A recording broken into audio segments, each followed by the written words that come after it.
First steps on the software. With this tutorial, we aim to help you easily understand the software by creating, piece by piece, a kitchen project. We will use the standard catalogs, but everything that we will do can be replicated with different manufacturer catalogs. Let's create our first project together. When the program has opened, click on the button representing a blank sheet of paper. It means that you want to create a new project. The first window that will appear allows you to enter the commercial info. Here you can fill in your client's contact details as well as the currency and the VAT rate. Enter the information and click on OK. The second window allows you to choose the manufacturer catalogue that you want to work with, as well as the front models and colours. Choose your catalogue, the front model that you like, and then the colours, letting yourself be guided line by line. Once you've made these choices, click on OK. Finally, the third and last window will give you the chance to fill in the room's dimensions. Indeed, you can fill in the width and the depth of the room, the height of the walls, as well as managing the angles, like this one for example.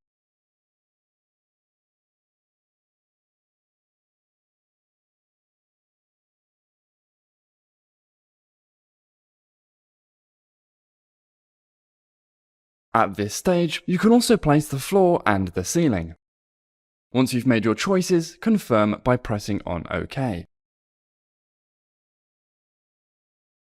You are now in your very own project, in top view, ready to start designing the room. Now, let's see how to place and position the openings, such as doors, windows, and other constraints.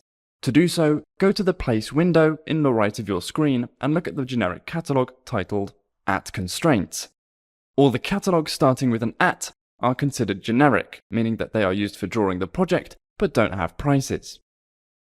Careful, you can work in the online or offline mode, either by ticking or unticking this box and therefore choosing yourself, or the software will automatically go into offline mode if you're not connected to the internet. The procedure for working will stay the same, but the visuals will change. In online mode, the software will display visible vignettes, while in offline mode, the catalogue will appear as a list. We will place some constraints in online and then in offline mode, so that you can see the two methods in action. Once you have selected the catalogue, choose the section. Here we will choose openings and then the subsection door. You can flick through the pages so that you choose the element that is right for you. Once you have found it, click on the image. Here you can change the measurements of the object. There are two identical lines for this object, one line per opening direction, right or left. You can also enter the placement height, and whether to place the object above or under this height. Finally, to accurately place the object, you can indicate the distance between the object and the left or right of the wall. To differentiate the right and the left of a wall, you must imagine yourself in the room facing the wall. You can place the object by dragging and dropping the reference onto the wall.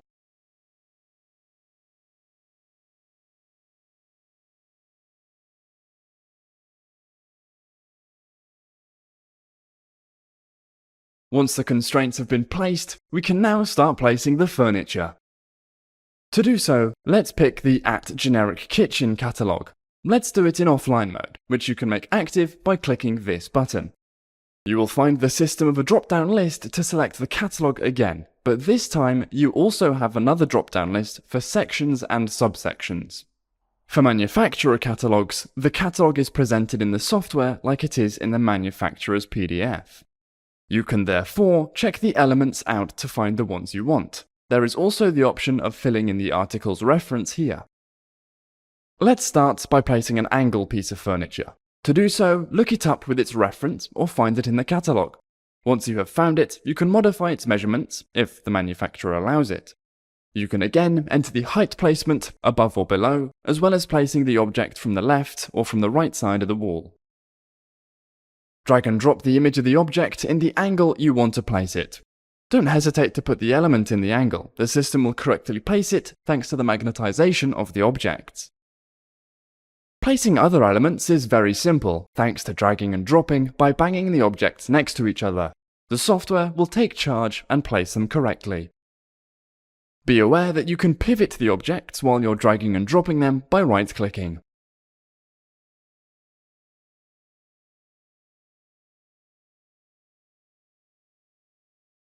Fillers, and a lot of other elements, can be resized before dragging and dropping or after they have been placed thanks to the blue circles. Clicking on it will make the object's measurements appear and then you can change them. You can also move the blue circles to change the object's dimensions. Once you have placed and positioned these various articles, we can place the worktops and plinths. To do so, you can use the Automatic Linears feature that can be found in the Scene drop-down menu or via this shortcut button. The window that appears allows you to choose the height of the plinths and the colors. The system will take the information entered for the generic finishes by default, the type of the worktops and its colors. Worktop edge is only used for a few types of worktop, such as worktop that need to be tiled.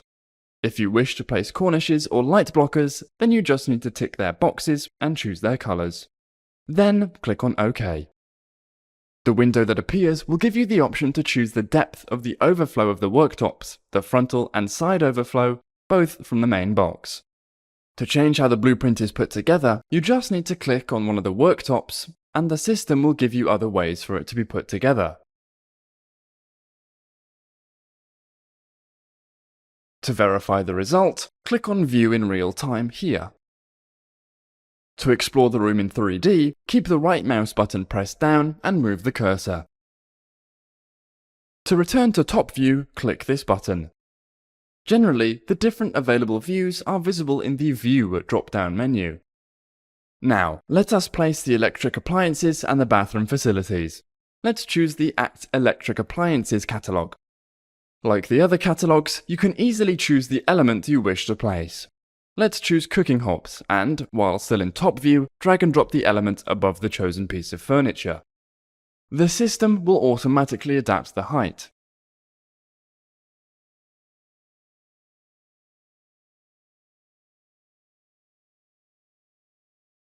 You can do the same with the sink that you can find in the At Sinks and Taps catalogue. Of course, the procedure is the same with manufacturer catalogues. You can also use our generic catalogues to decorate your projects. To place and position a splashback, it is recommended to put yourself in elevation view. To do so, select the wall on which you want to place your splashback, then select the elevation view thanks to this shortcut button. Once you're in elevation view, you can search for the element you wish to place. In our example, the splashback.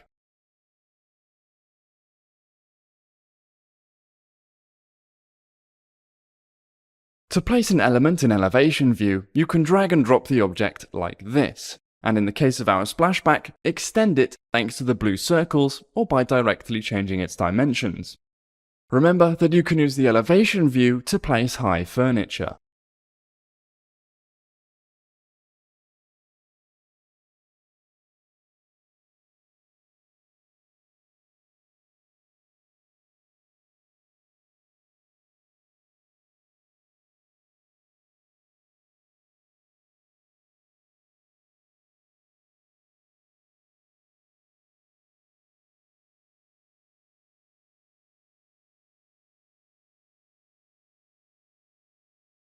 Once your project has been decorated and finished, you can generate a final image by clicking on this button.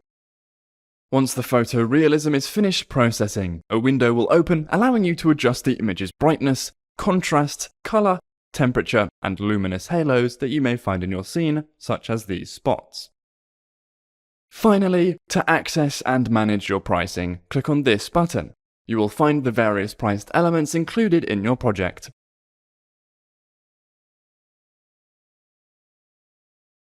You can then edit the documents such as the quote, the order forms, etc. thanks to our generic documents by clicking on this button.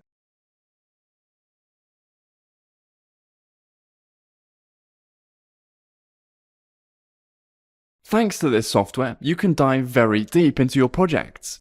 This video is just to help you create your first project and give you the foundations on which you will build on. By following our different tutorials, you will find out how to draw underslopes, put images behind windows, change the color of the walls, set up your pricing, and a lot more. Don't hesitate to check them out to boost your knowledge.